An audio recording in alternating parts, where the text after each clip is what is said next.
Once upon a time, in a land so fair, a man named Conor O'Brien was there. And every time he sang, the people's hearts were filled. Yes, a great big tower of love he did build with his voice. But what if I told you that time was now? And Conor O'Brien came to Galway. Oh, wow! Yes, he graced us with an evening ode to a song that he wrote. And 'twas all captured for your pleasure, word for word, and note for note. You dote. Let's jump right in. What is a song? Where do songs come from? What is the life of a song? How much can a song morph and change before it becomes something else entirely?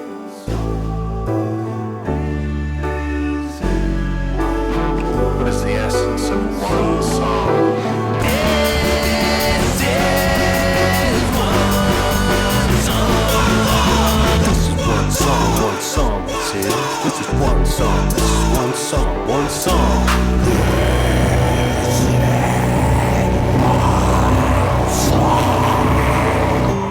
This is one song.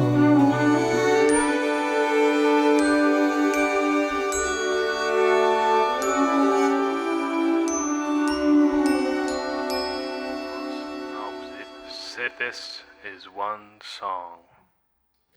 Ladies and gentlemen and beyond, please welcome Mr. Conor O'Brien.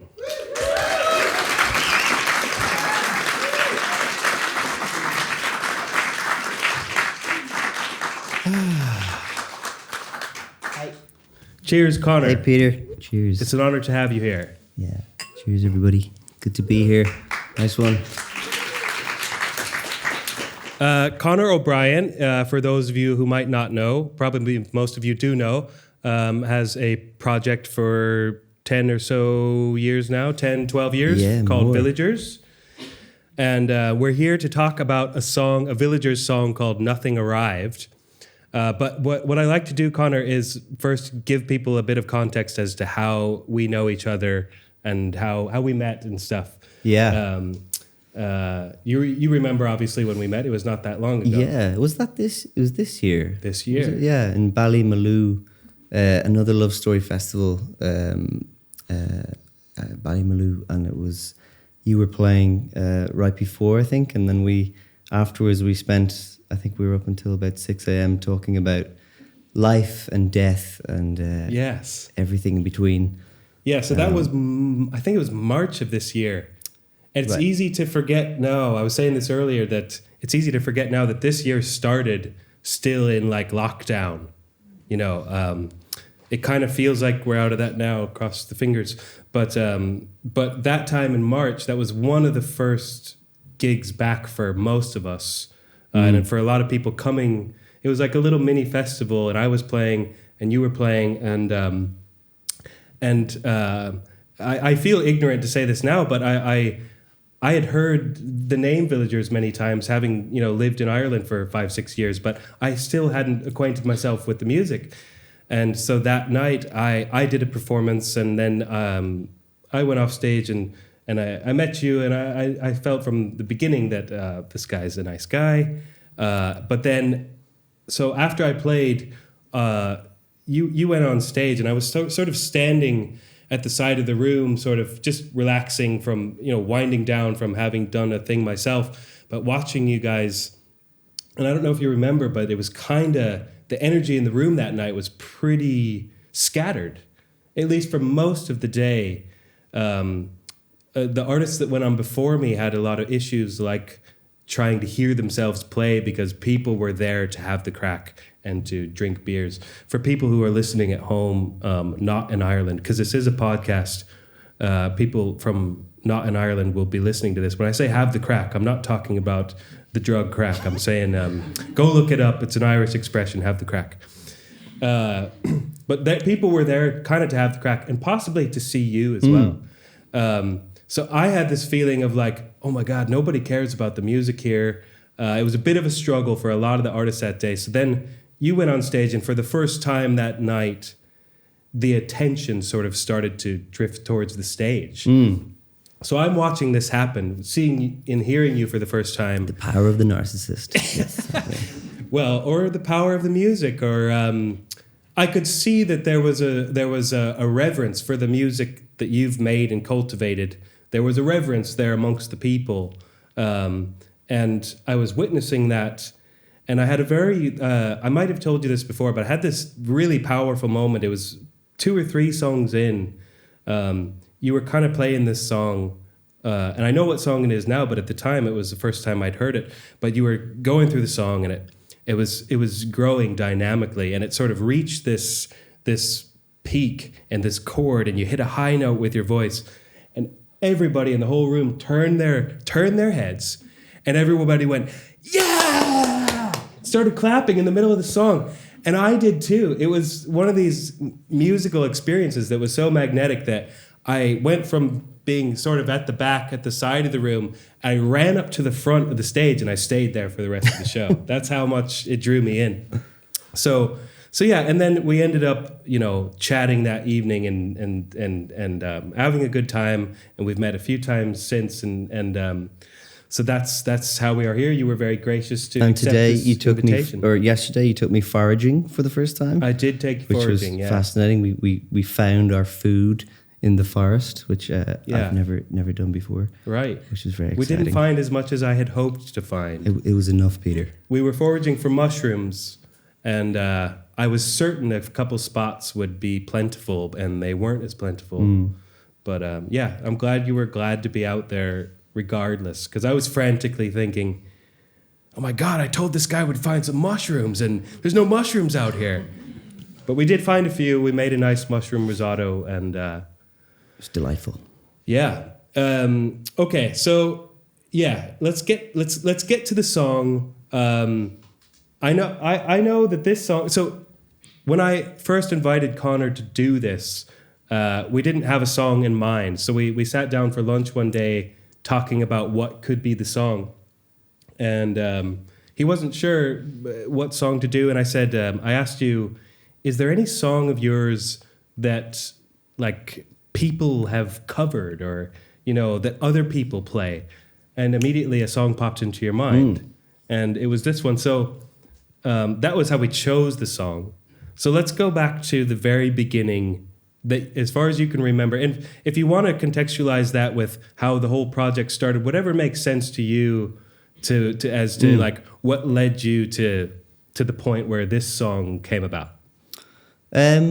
Well, I guess it was the beginning of this tune was I was kind of in a manic state of work, because I just finished touring for the first time ever, and I just traveled like all around everywhere, the world and stuff, and just got back, and all I knew how to do was work. So I just went straight back into my home studio and just wrote and made crazy little experiments and tried to learn how to use synthesizers and things, and I remember at that time I was living in a house which was there was slightly, I guess, kind of a commune-y kind of vibe to it, and there was lots of parties and things, and I just have this memory of that period of parties happening, and I was just like, I have planned to work tonight, and the door would be closed and someone would like spill into the room and I'd be like, get out. So it wasn't much fun around that time, but I think you can hear that in the song. Actually, it's not the funnest song in the world, and this song went through lots of different stages. It was a way of processing grief for me, and a way of kind of figuring out like how to use it in a more transformative way, in a positive way, and I think that's what music is really good at anyway, So I think this tune kind of encapsulated that for me, personally. Yeah, and so you say it went through many stages. What was the first sort of, because first of all, I know there's a version on your second album, the full band version of the song, and then there's a sort of acoustic version, just you and your guitar, that like if you go online and find your music on a major streaming platform, which I'll not advertise for. But if you go on there, you'll find that's like the first song that pops up is this acoustic version of this song. So there's already two very different versions of the song. How did it start off? Do you know, were you writing on the guitar or? Yeah, it started very differently. I'm not sure. I think it was probably on the guitar, but a lot of the time when you do these acoustic versions, a lot of people think that that's the original version of the song. But this was actually something I just got together for said streaming platform. Okay, right. Which was very new at the time. And I was in London at the time, and I was told I had to go the next morning to do some session in an office somewhere for this new company. And I'd read a bit about it, and I went and did it, but I actually was I was gonna call in sick because I was really overworked and everything, and I was just like, I just can't do this, I don't want to do it. And my manager just kicked me up the ass and was like, go in and do it, record it. And it ended up just being the thing that everywhere I go, when anyone's asking me about my music, they're like, I've listened to this song, Nothing Arrived. So the manager was right in a way. Well, it's just I don't understand how all that works, but it's just funny. It's obviously changed the course of things for in terms of where I can play my music and stuff, and it's kind of interesting. But that version wasn't the version that I did. Lots of strange ones. I remember sending one to Richie from Jape, and it was a really down version, which was really like trying to encapsulate the depths of a feeling of nothingness, And he loved it so much, that Richie, and he was really like, dude, you've really captured something there. And then like 6 months later, I sent him the album, and there's this really chirpy piano-led version of it. And he was like, you sold it. What have you done? You sold it. So it had a lot of phases, but that's cool. It's fun, But that was one of the things you also said to me at the start when when I asked you that first question that prompted the idea of maybe focusing on this song for the evening. And you were like, oh yeah, I have this other version of the song, an earlier version of the song that I kind of forgot about. And you were gracious enough to send that over to me, which I've not heard yet. We've been saving it for this moment. I hadn't heard it until you reminded me of it, and I found it on an old hard drive. And that's amazing. It's really weird and funny. So should we start with that? As far as listening to versions of this song, because we're gonna listen to some versions of this song and ultimately play one at the end at the show. But is that a good place to start? Do you think? I mean, does everyone here know the song? Have you heard "Nothing Arrived"? Have you heard that song? Okay, that probably makes sense to start with the weird version of it. Yeah, I mean, we could also we could pull up the acoustic version or the band version, but we could get there as well. You tell me, Peter. I think let's start with this odd version. Let's start with I don't know, is it odd, but the version that nobody's heard. How many people do you think have heard this? Probably. I actually don't know if anyone has heard. Yeah, I don't think anyone would have heard this one. Maybe 2 people or something. Okay. Yeah. So exclusive. Now, the file that you sent me is called Nothing Arrived Second Demo. Oh. What's the first demo? That was probably the one I sent to Richie, the first demo. And then it went all around. And okay. Is there anything you want to say about this before we play it? It sounds like I was listening to like Aphex Twin and Portishead and trying to fit it into a folk song I'd just written. Okay. Sort of unsuccessfully, basically. But yeah. Let's see. Let's see.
color scatters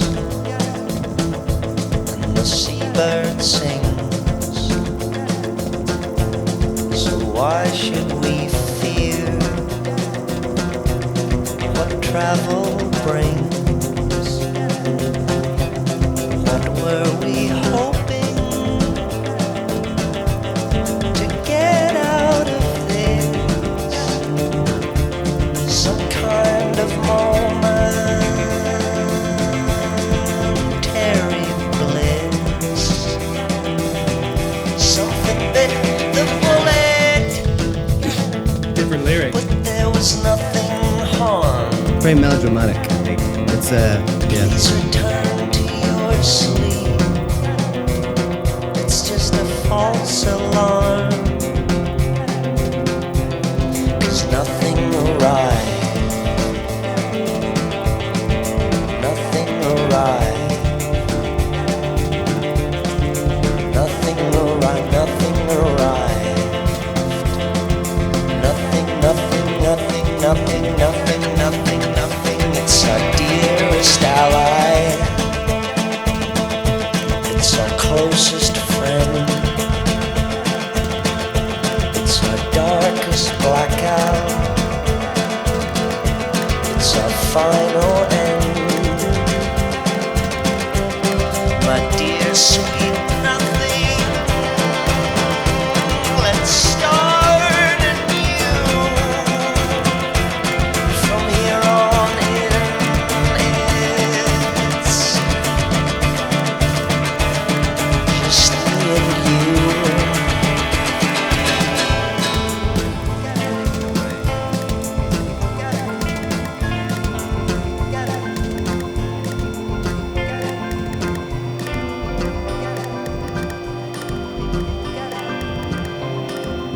So like I sent this to my manager and he was like, "Oh please, please, no, Really? God, no."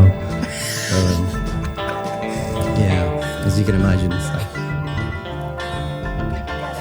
But it gets kind of 90s house here, which is cool. I kind of dig it. So I guess it's over. I guess it's begun. It's a loser's table, but we've already won. It's a funny battle. It's a constant game. I guess I was busy. Nothing came.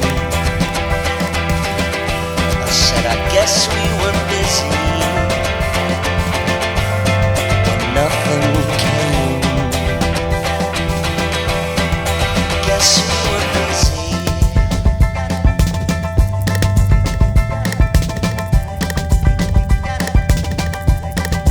Guess we were busy.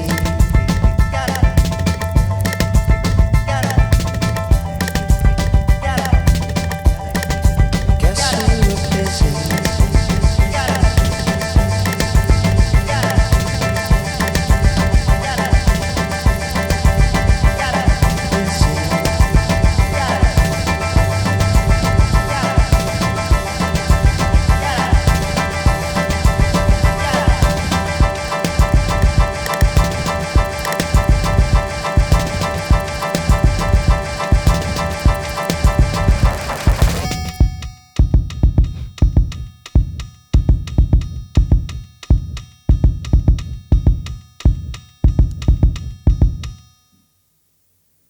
It's something. I don't know.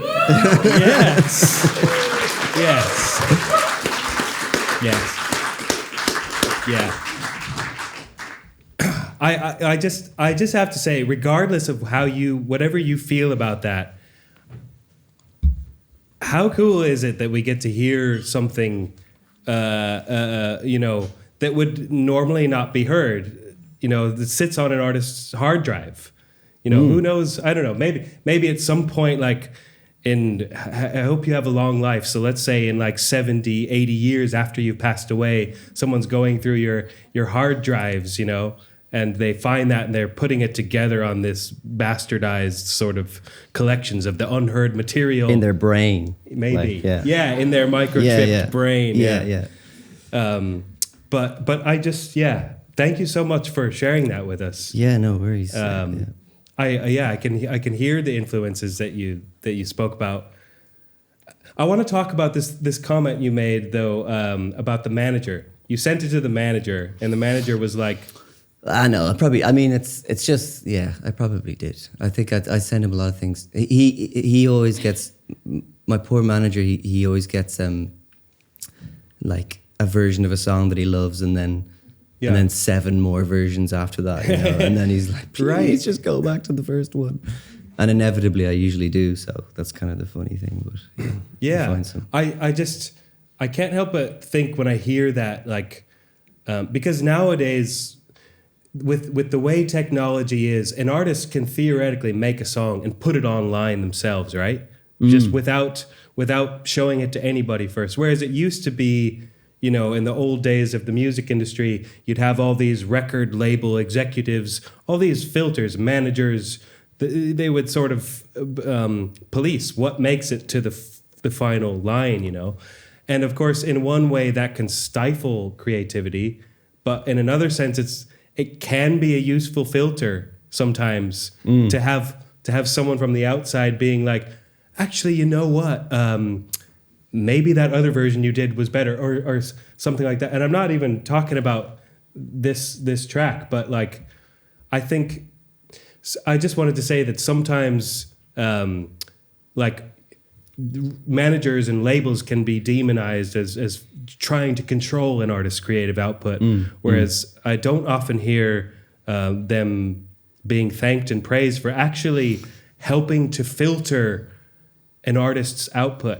Because I think that's useful. Yeah, totally. But I think the process of it, there's always going to be friction there, because when you do those other 7 or 8 versions of a song, you probably find like lots of little riffs and chords within those that you put away, and then they spawn another 3 or 4 songs differently. So you know what I mean? Like that probably happens for you, where you search for something and you miss it, and then you put away the thing that you did while missing it, and then eventually 2 years later that's a new song or something. So so a lot of it's like, I think if you have someone else who's working with you, they'll be, you know, they might be able to see that you're that's the process you've been doing for years, but you're so inside of it yourself, you can't see it. So but if you're outside of it, you wouldn't be doing it. So it's such a subjective thing, you know. It's a funny one. But.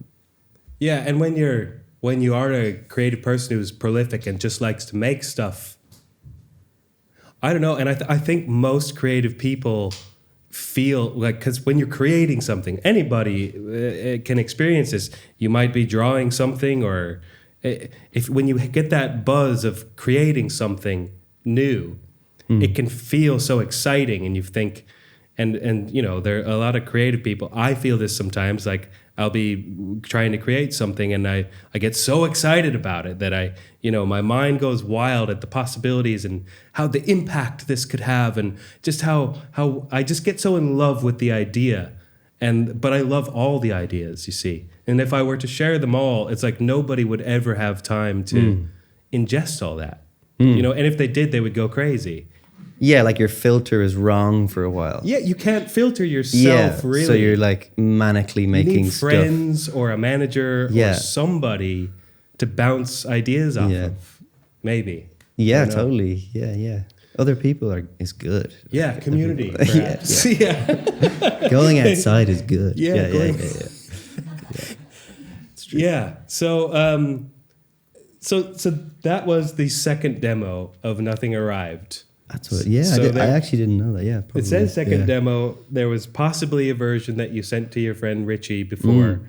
Then it turned into the version that made it on the album. Was there anything in between, perhaps? Or? I don't know, but I remember I made the album was a Wayland, and I remember making a lot of the demos to a very high standard before going into the studio with all the guys. Like at home, doing it yourself, and I remember at one stage just thinking this song we're talking about, Nothing Arrived, needed to have a bit more of a kind of to be bigger, because the rest of the record was becoming like really big and propulsive and really rhythm based and stuff. So I remember just fitting the arrangement of the record of this song into what I thought, where I thought the album was going, kind of thing. So the context of the album shaped the sort of timbre of that, the song. and also we've been touring for we that was the first time in my life I'd ever done like lots of festivals. And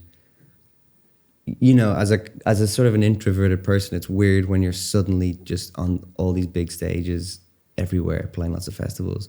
So I was writing music which I knew was going to have to be in festivals again. So I was putting big beats to it. Oh, and stuff, interesting. Yeah. You know, and just like, this has got to be big so that everyone's going to dance and boogie and stuff. Which sometimes is really cool. I think that works quite a lot for musicians quite often. But other times it can really dilute what you're doing, because what you're doing is maybe much more interesting than that and maybe much more long-term than that, you know.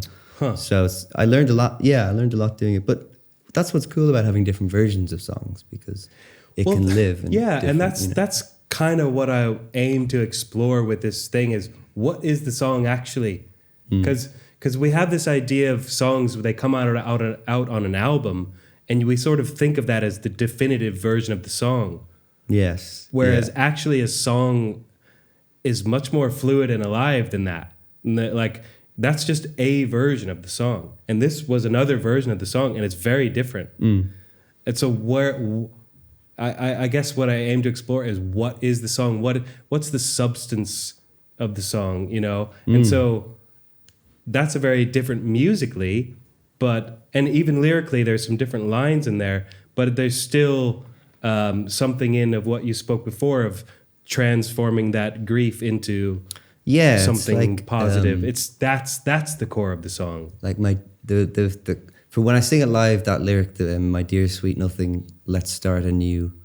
From here on in, it's just me and you. And that's the lyric that I always get into it psychologically when I'm singing. Okay. It brings me into it because it's such a clear line for me, because it's just about like allowing the catastrophe of life to kind of fully show itself to you, and then letting that kind of cleanse you, and sort of letting that, you know, be sort of a revelatory thing, or something that allows you to see life in a lens which you didn't have before, or something, rather than letting it bring you down, you know. Yeah. That's kind of what the song's about. It's kind of a cleansing thing, you know. It's like from a darkness, I suppose. Yeah. Yeah. Yeah, there's a lot of lyrics in the song that sort of, there's a lot of lines that sort of, for me personally, would have stuck out. And I, you know, that first time I was describing seeing you play back in March this year, and I'm seeing a full show for the first time of songs I don't know. And this song actually had a couple lines that really stuck out to me. Just the main line, I waited for something and something died. So I waited for nothing and nothing arrived. That line is very powerful, I think. Yeah. So, okay. We need to hear more of the song. I want to get to the full band version, but I'd like to do a little detour if you don't mind, because as you said, the acoustic version that you recorded when you were not feeling well and ushered into the situation, but you actually, like the version I saw you play back in March is that version more or less. You had a pianist playing with you then. Yeah. Shout out to Kevin. But yeah, it is a very effective, moving version of the song, and like you answered the question I asked you, is there a song of yours that a lot of people have played? This is the one. So I then went home after that conversation, and I looked up on YouTube Villagers' Nothing Arrived cover, and what did I find? I found countless versions of people playing this song. And I started to listen to some of them. And I just got this idea to put together a video that's a Frankenstein bastardized version of the song where each of these people gets one line. Did you go through with that idea? I followed through with Oh it. my God. So I don't know if you've seen any or some or all of these. That's the most you thing I've ever. And now this is truly Frankenstein monster material, but it really does convey how many people this song has touched and moved, and so I'd love to share that with you. Are they all in different keys as well? So Well, it's like that's a very good question. I would say I'm not going to answer that. I want to just play you the video. Okay. I'm so excited. You ready? Now, all of these clips were on YouTube under the title "Nothing Arrived: Villagers Cover." This is like meta postmodern. Here we go.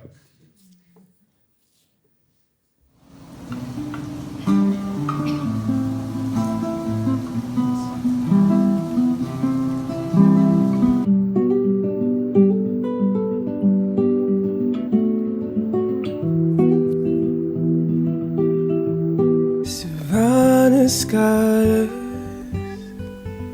the seabirds sing. So why should we fear what travel brings? What were we hoping to get out of this? some kind of momentary bliss? I waited for something, and something died. So I waited for nothing. Nothing arrived. It's a dearest ally. It's our closest friend. It's your darkest blackout. It's a final end. My dear sweet nothing, let's start anew. From here on in, it's just me and you. I waited for something, and something died. Waited for nothing. Nothing arrived. Well, I guess it's over. Yes, it's begun. It's a loser's table, but we've already won. It's a funny battle. It's a constant game. I guess I was busy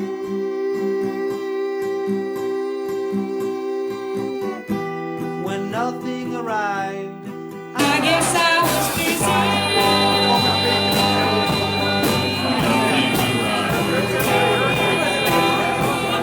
Guess I was busy.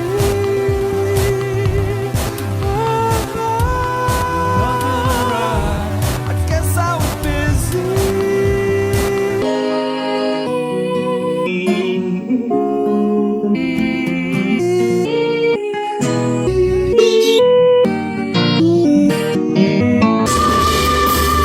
I guess I was busy.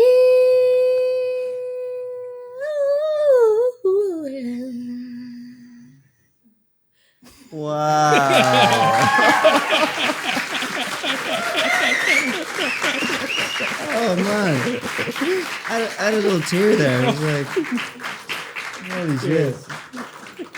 Big up to Peter for compiling that video. That's wow. It just is amazing.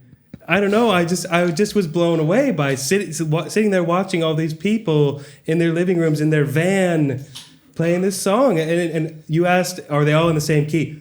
90% of them were in the same key, But then there were some, so all those quick ones at the end, that's just do dee do dee dee doo doo dee da, all different keys, all different, yeah. Wow, that was unreal. Yes. So though, but most of those versions are based off of your acoustic version. A lot of the guitar parts are mimicking your guitar part exactly. A couple of them seem more based on the full band version, which is very different. It has different melodic elements around it. So also in my research for this, I discovered that the full band version has a music video. Yeah. And I was really quite blown away by this music video.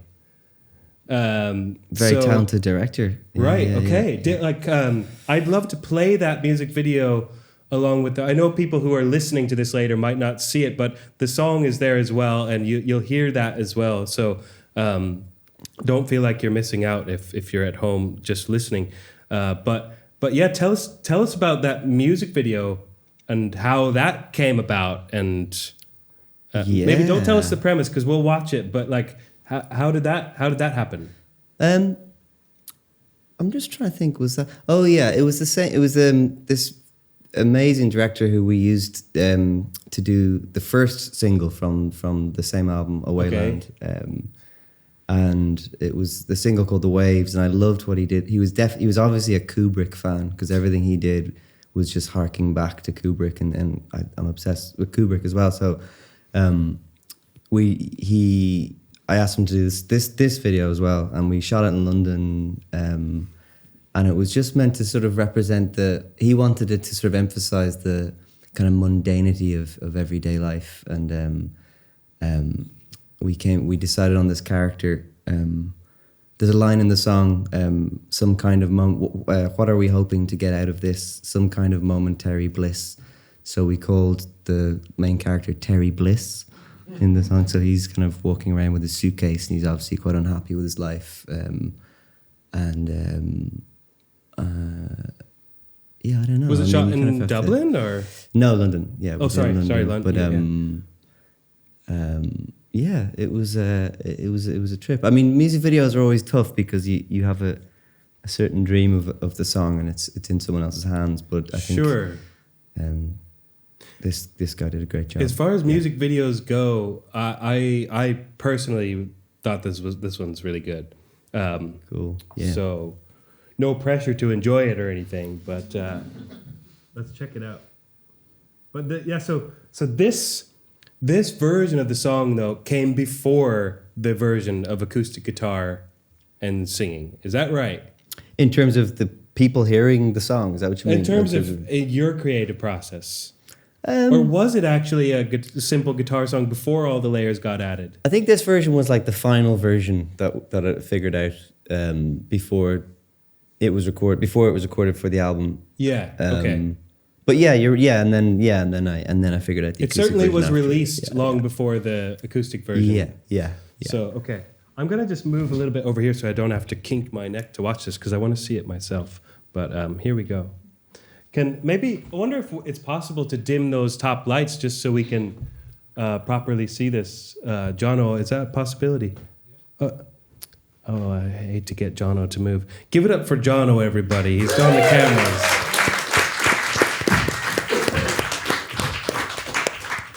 Okay, let's get cinematic here.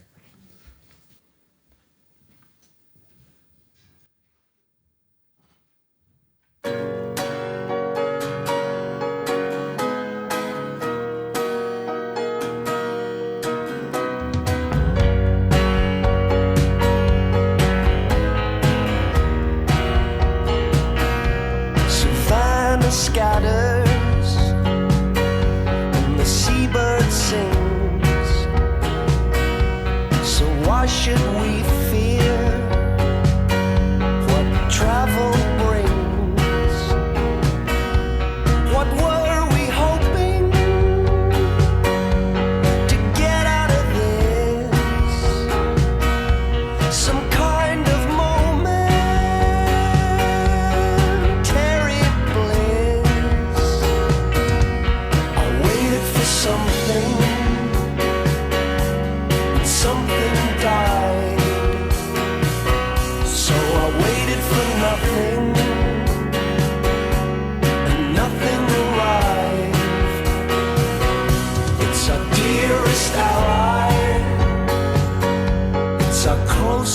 friend.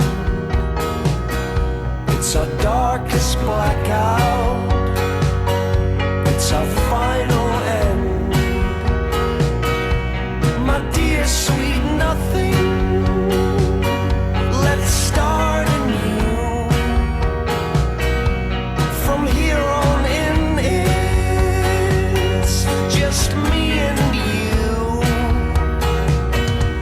I waited for something, and something died.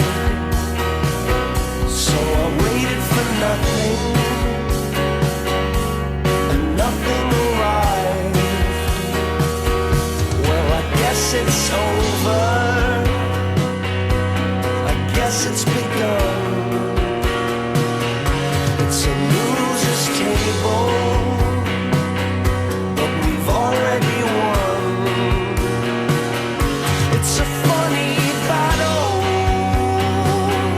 It's a constant game. I guess I was busy when nothing came. I guess I was busy when nothing arrived.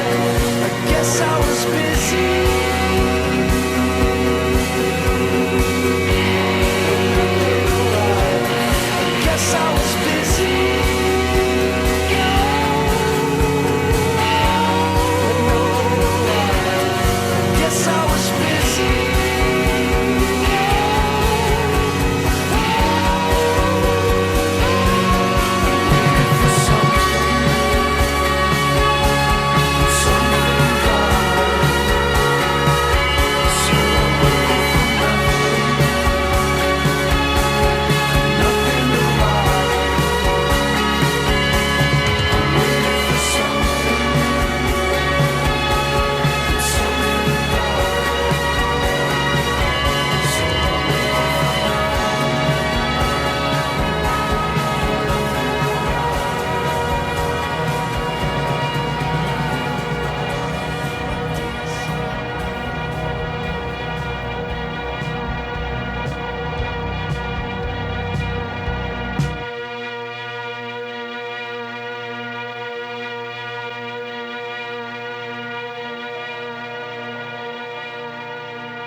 Yeah.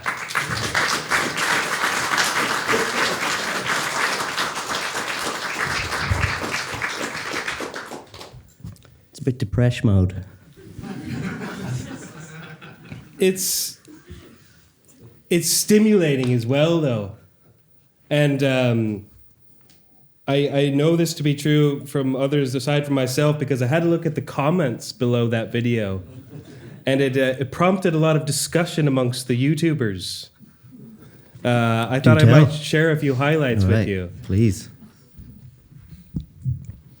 I don't think I've ever been so affected by a music video. It's terrible how sad people's life can be, and yet they still prefer their routine when they could step out of their comfort zone and improve their life for themselves.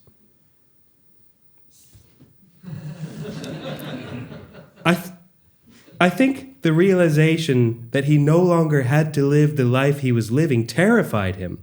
Suddenly, he had the power to do whatever he wanted and live a happy life, but that would mean he was responsible for his own happiness now. He could no longer take pity on himself and consider himself a victim of circumstance since he now had the power to change his circumstances if he wanted to, in the end, he decided he'd rather be unhappy and powerless than to take on that responsibility for his own happiness. Whoa. Yeah. Yeah, but like, when I saw that moment, something came over me as well that was like, and for those of you who haven't seen the video, I'm sure you experienced something similar where you're just dying for him to have some kind of... And okay, for those who will be at home listening to this, spoiler alert, we're talking about something that's only visual. It's not worth trying to explain exactly what happens, but go and watch the video if you get a chance. But you're just dying for him to be happy. Yeah. It's interesting. The YouTube people there, that's much more articulate than normal YouTube comments. Yeah, it's like no, they're all these stoic philosophers have just appeared out of nowhere. There's some that are less articulate as well. I like this one. The man must be special in some way, as there is a singing man who feels he has the need to stalk him everywhere he goes. That's my favorite. Maybe I'll leave it at that. There were more in there, but yeah, let's give it to that guy or whoever that was who wrote that. But yeah, terrific music video and just such a different version of the song yet again. And as I was looking for all the cover versions of people playing the song, there was one in particular that I came across that's got no lyrics. And instead, it's people playing the melody of the song on wine glasses. Oh, wow. And I just thought, while all those other people got one bar of the song, this one deserves the whole clip because it's really cool. It's just like a minute or so long, couple minutes long. But they honed in on the piano line of that song. Check this out.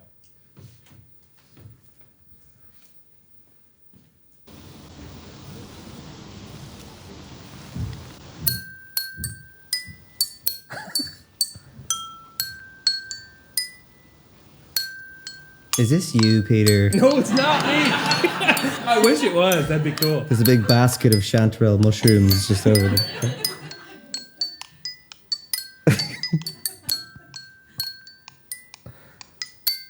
Wow.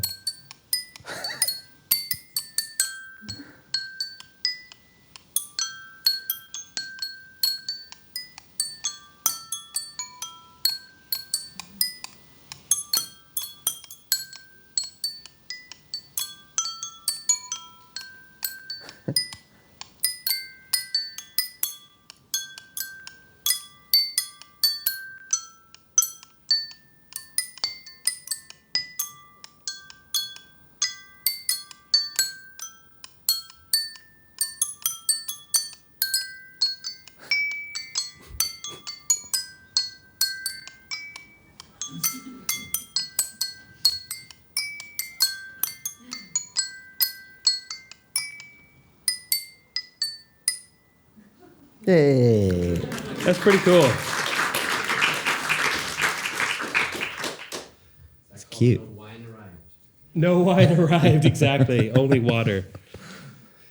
Yeah, so like, but that fascinates me. You have a song that is really, in all these different versions, what ties them together is the lyrical content and the substance in the lyrics.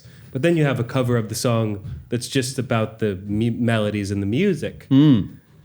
Yeah. Is it still the song? Well, it's the melody of the song. It's yeah. Yeah. It's just mad. When I thought I would. When you said you were going to show videos of, I thought I would have seen. I haven't seen any of these ever before. No way. Which is, and so it's kind of, it's just mad for me that you write something and then someone spends a little bit of their life going into a forest and filling little glasses of water and doing like it's totally weird to watch that. That's two people with glasses with water in it in a forest somewhere. Yeah. What a lovely moment. What a lovely thing to do. But maybe they did like 100 songs that day, I wonder how many takes it took them to get that. Because it looks so peaceful and lovely, but that could have been take number 150, and they're like, man, you kept hitting the... Yeah. Every time I try to hit that glass, your chopstick gets in my way. Yeah, they had like a terrible day. Yeah. No, but my guess would be those people had a great day. That's just my guess. I'd like to think so. Yeah. Yeah. So yeah, I mean, we have one other special thing, sort of surprise kind of planned for when we want to wrap this up and play a version of the song.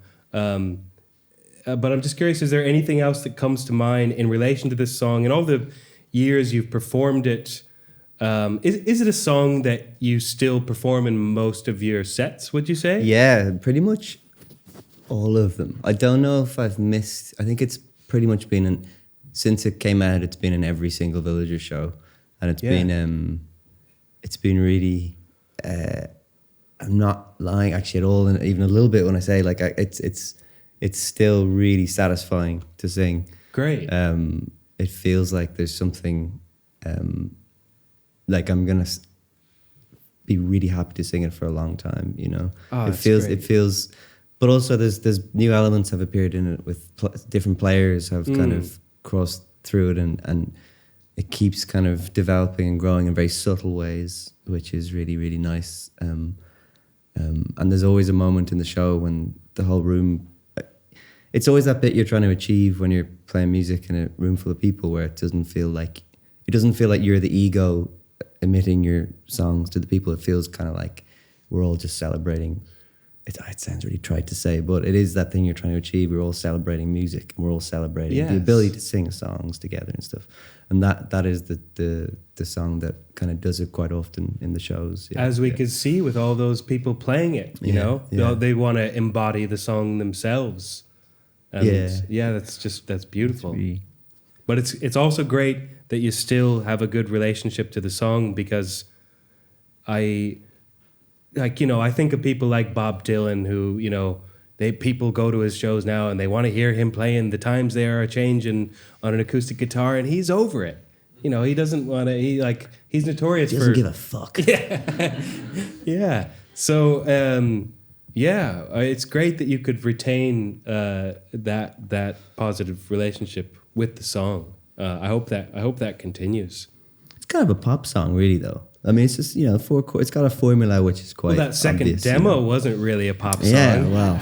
It turned into a pop song, though. You know, I'm not a jazzer, so you flirt with all these weird versions, and then you return to what you know best. So yeah, that's the Well, and then sometimes you deviate from what you know best, which is how we're gonna end this show. Conor was very. I proposed an idea to him, and he graciously accepted it. I proposed that he send me a version of him singing this song without any instruments, just his voice, and I would write new music underneath. And then we would sing it here together for the first time. And he has no idea what that new music is underneath his song. So, are you ready to try that? No! So I wrote something on the piano, and as I was working, I was thinking, how the hell are we going to do this? How is he going to sing this without hearing this first? So then I wrote to you, and I was like, are you sure you don't want to hear this first? I can make a recording and send it over to you. And he's like, nope, let's just do it. Let's just do it there, which I really admired a lot. How do I know when to start? Do I start singing and you just start playing? The universe will tell you. No, okay, here's how it's going to work. Just to let everybody know, we're gonna play a version of this song. The show is gonna be over, but after the show's over, Conor has agreed to perform just a few more songs for us if we all feel like sticking around for a few songs. But for our listeners at home, this will be the end of the show, this performance of the song. So I have a little introduction bit. Let's go over to the instruments and we'll get it there. Let's do it. All right. Yeah.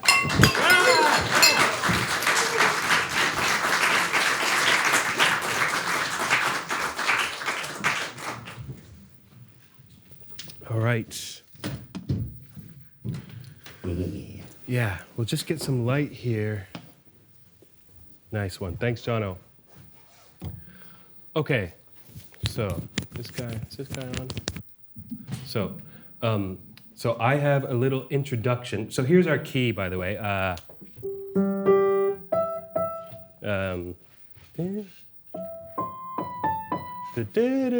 Yeah. Let's kind of agree on a tempo, maybe like. Is that good? Sure. So if you know your part, theoretically, what I'm about to do should work underneath your voice, but it's different. It's different, and sometimes it's intentionally dissonant. Okay. So, but if you sing your melody, it should work. Okay. So, and I'll keep the pulse. I'll keep the rhythm. There is rhythm in the piano. Okay. So, I'll do a little intro, and I'll give you the nod. You can start the vocal, and I'll follow you, basically, once from then on. Yeah? Yeah. So excited.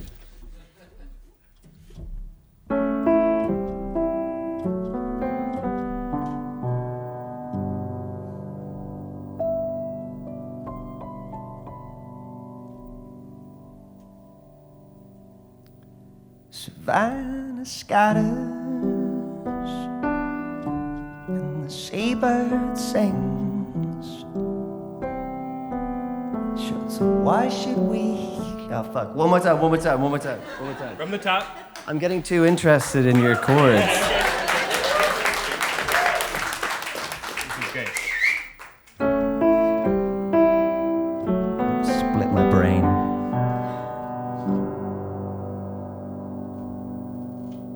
Savannah scatters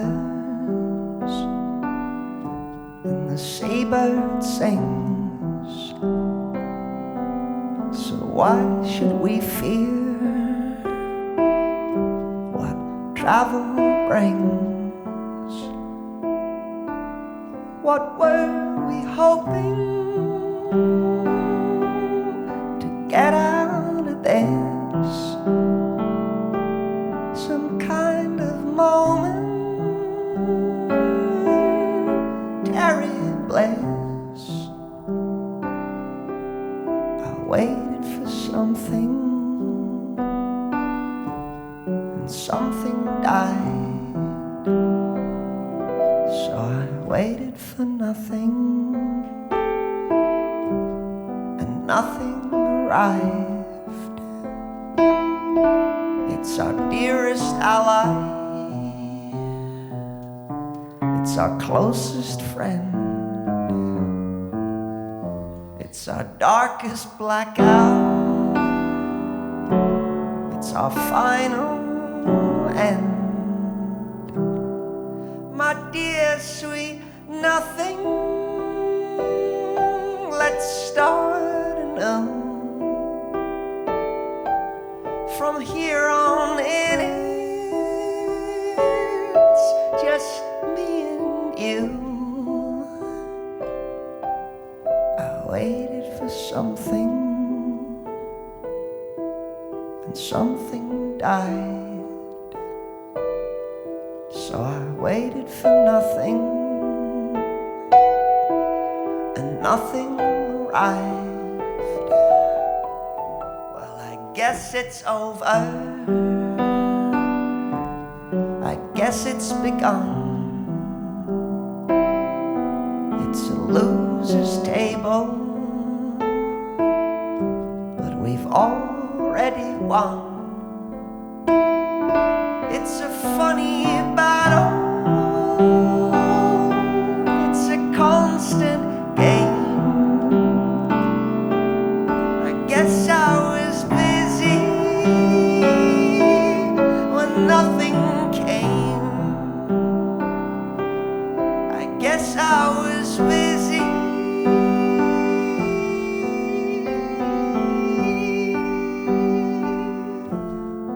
Guess I was busy.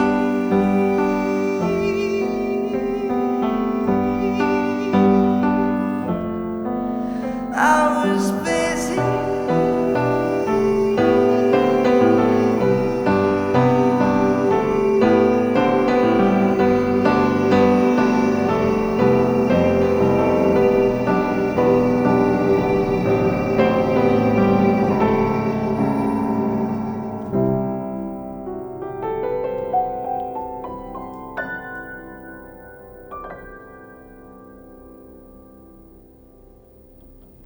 Cool.